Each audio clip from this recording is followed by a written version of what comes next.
Welcome to another pitfire day. Well, actually it's not going to be really a pitfire day, but I'll get back to that in a second.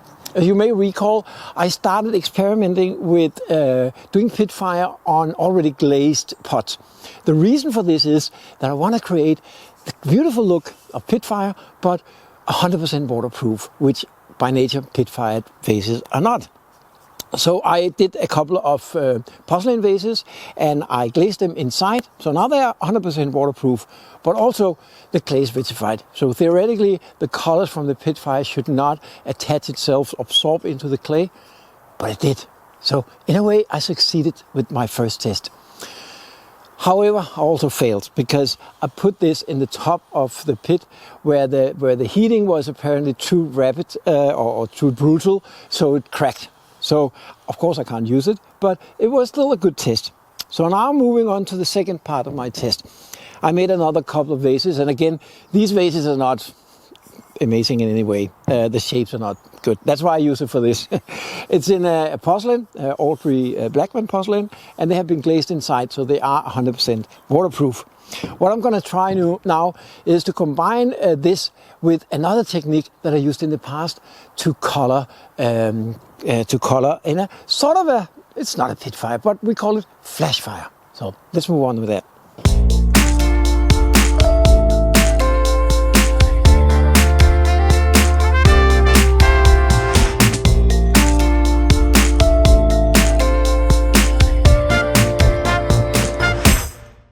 Flash fire is a really fun technique, and in case you don't know anything about it, you should watch my first video about flash fire, and I think I will put a link somewhere here, and I'll put it in the description as well. It is a very low type of fire. You basically don't put it in a pit, you don't put it in a raw kiln, you don't put it into an electric or gas-fired kiln. So how on earth are you creating colors? Well, basically what you do is you have a pot, and this is a glazed pot, so theoretically, again, as my pitfire example, it shouldn't work, but maybe it will. What you do is that you use colored paper. It could be, in this case, some old Christmas paper that's kind of curled up a little bit, which doesn't matter for this. You could also use advertisement, printed, anything. The thing is, some prints will be good, some prints won't, and I can't tell you for sure what works. But the great thing is, it is so super fast that you can do it. If you like it, keep it. If you don't like it, flash fire it again and create better looks. So let's move on with this. So I'm gonna start out with, I think I'm gonna use this one. So I'm gonna take some of this paper and I mean, it doesn't need to be cut very nice or anything. It doesn't really matter. I'll just take some pieces of it like this. Actually, it's kind of nice that it's not evenly cut. I like to put a little bit of water on it. It's just to, now where did I put the brush? Oh, it fell down here. I put a little bit of water on it, and it's basically just to make it stick. And I put, of course, the colored part on the inside, so it attached to the pot. So like this. So the water is just adding, working sort of like a glue, and that usually works good. So like this.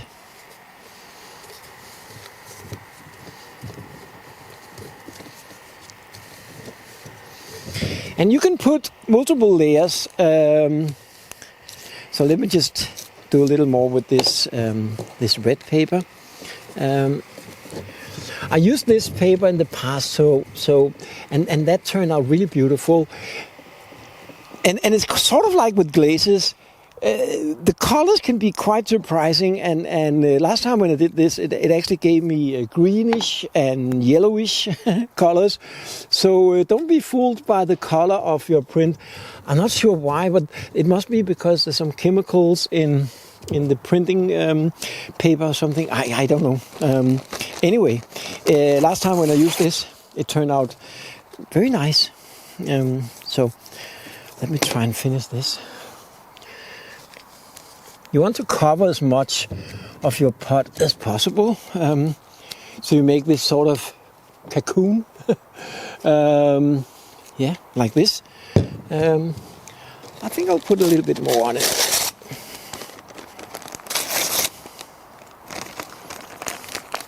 As I said, you can put multiple layers on, and don't be afraid of this. Just go crazy, because, as I said, it's super fast. I'll show you in a second. And if you like it, keep it. If you don't like it, do another flash fire. This is the most intuitive and fast way of creating colors on pottery that I ever tried. So now we have the pot. It's been cocooned, so to speak, wrapped it up in this Christmas paper, and now we're ready to do the flash fire. When you do the flash fire, you need a basis of something that is fireproofed. I put it on top of my pitfire oil drum, just because it's convenient to get it up here, and I use a band wheel, and then I put a stone, a high fire stone on top of it. It's just nice that you can turn it around. You don't need this, but I just find it convenient. So next, we take the pot, and it doesn't need to dry or anything. It can be semi-wet as this is. So, the most important tool for this is your gas burner. I have two different kinds. This is more like a kitchen one, and this is one from builder's shop. They can both work. You don't actually need so much fire. And then it's always nice to have something. I just use a screwdriver to kind of hold the paper or take it away when it's finished. So now the magic comes, and we're just gonna fire away.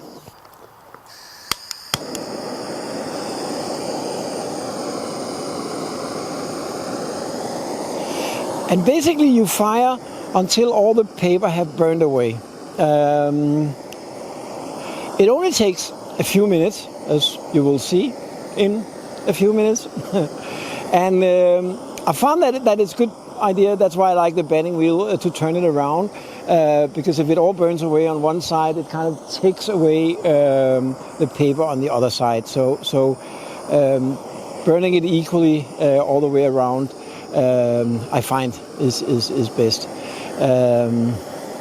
And I've done this in the past, but that has been on bisque fired ware that has not been glazed inside, and therefore the surface of the clay is more absorbent to the colors.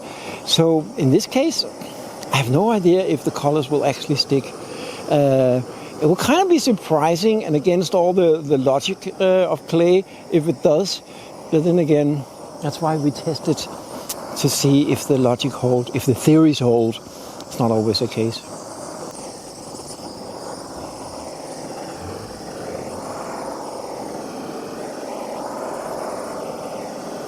I can now see a little bit turning up, and that looks good.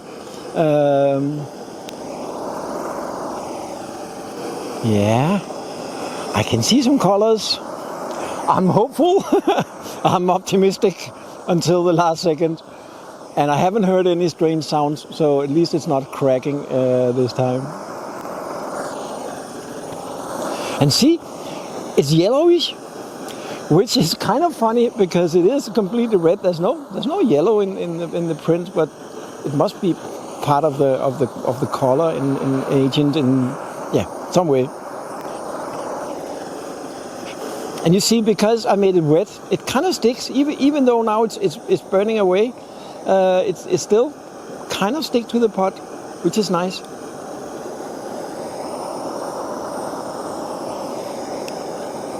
Also, I would say the more experience you get with this technique, and I'm not very experienced, this is actually the closest thing in low fire and pit fire like coloring where you can actually paint.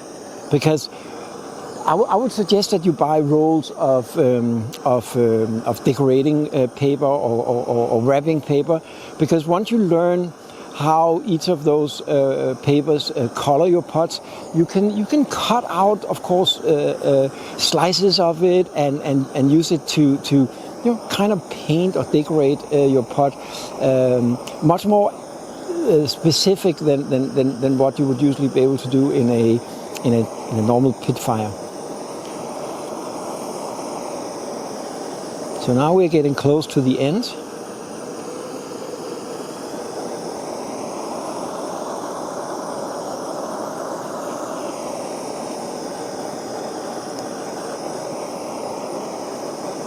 And of course, now that we fired it,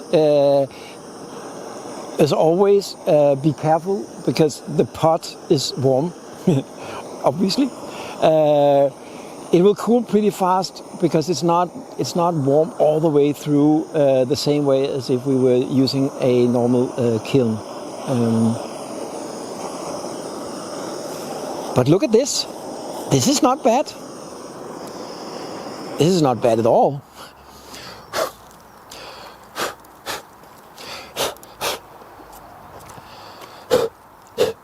Actually, I think this looks pretty awesome.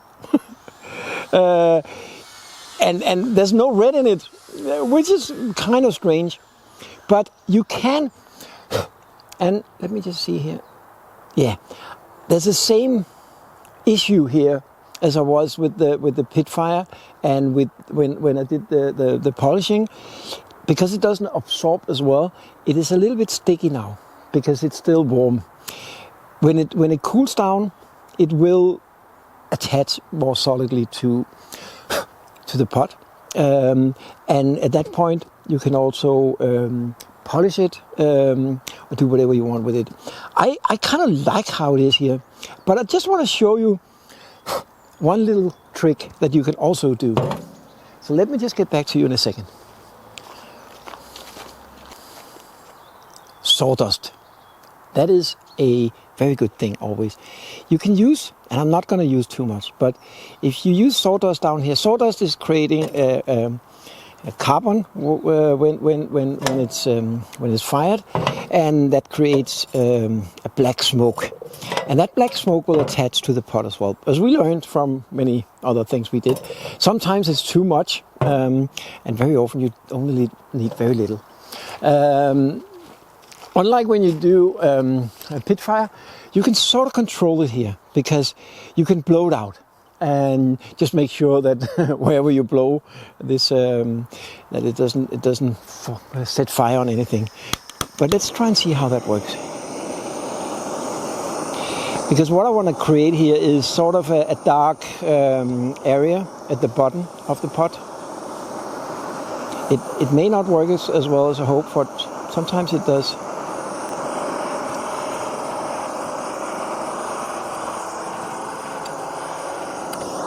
I think I need just a little bit more.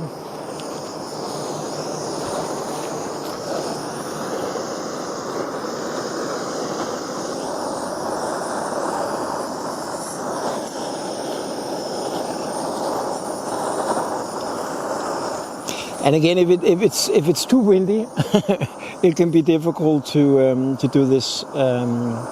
But it's a good day today. And watch your fingers. It is fire.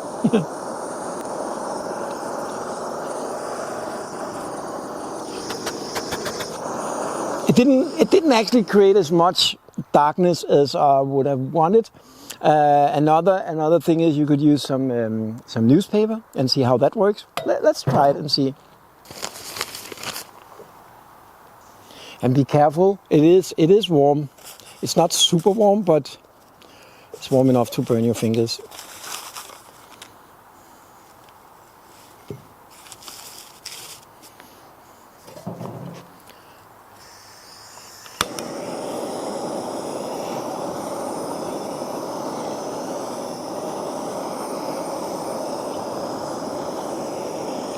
Yeah, this does a little bit more.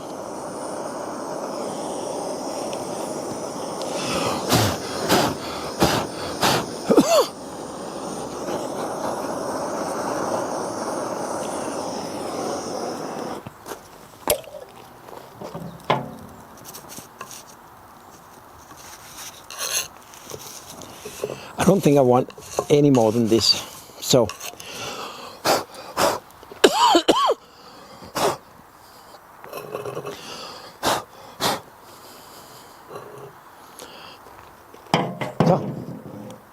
How do you like this? I think it's really beautiful. And definitely we now have a low-fired vase with a glaze inside, so it is 100% waterproof, and we can do whatever we want on the outside to seal it. I did have a question from one of my viewers about whether it is as solid color, if it will stay like this forever, like pitfire. But let me just tell you that any kind of low-fired pottery, that includes pitfire, ragu, and flash fire, is more like a living organism. It's not gonna stay the same forever. That goes for ragu as well. If you take a nice ragu vase and you put it in your window and there's sun coming in and stuff, in 10 years, 20 years, 30 years, it's gonna look different. The same thing with pitfire. And I haven't done this for so many years, so I don't know for sure, but I'm assuming it will be the same here. You can do something to protect it. You can seal it. I use a varnish spray that you also use for oil paintings, and for the same reason, to kind of seal it. I think that's going to help, but again, I don't know for sure. But so far, what I've done looks the same and develops the same as any other pitfire stuff. The only thing left now is to clean it up. There's a little bit of dust and ashes, but you can clean that up just the same way you do with any pit-fired stuff. But be aware that it is, I can feel it also now, it's a little bit sticky. And that's the same experience I had when I did the pitfire and when I sprayed the acrylic, the varnish spray on the other pot. It's that it takes more time to absorb into the clay, which is totally logical because it is a vitrified clay. But I think it turned out really, really nice. One thing I could do is I could try and find some other paper, or if you have paper you have experience with flash fire that have other colors, you could actually put that on. And you could put it on just in places, and you could fire that. So it's almost like painting. You can do stuff with flash fire that is impossible with any other sorts of firing, because you can do partly fires. Same way as I did at the bottom, and it didn't turn out as dark as I wanted. I could have tried some other compostables and use that. I think you could even use like a feather, horsehair or something, burn it into it, and create some interesting and patterns and expressions as well. But I like this. So the only thing left now is to seal it, and I think I will try the wax on this one, because it does create a more silky like surface. Just be aware, it takes more time to absorb. When I first sprayed the other pot, I sprayed it with a varnish spray and acrylic spray, same thing that you use for oil paintings to seal it. It took much longer time to harden and to dry as compared to what I usually would, for logical reasons. So just be patient. Eventually it did, and now it's like almost like glass. So it is a very good surface. So here we have a low-fired, completely 100% waterproof pot, and it's done in minutes. If you like this and if you want to see more of my videos, please subscribe. You're also welcome to make a comment if you have questions, share whatever you do, and come back soon again. Have a great day.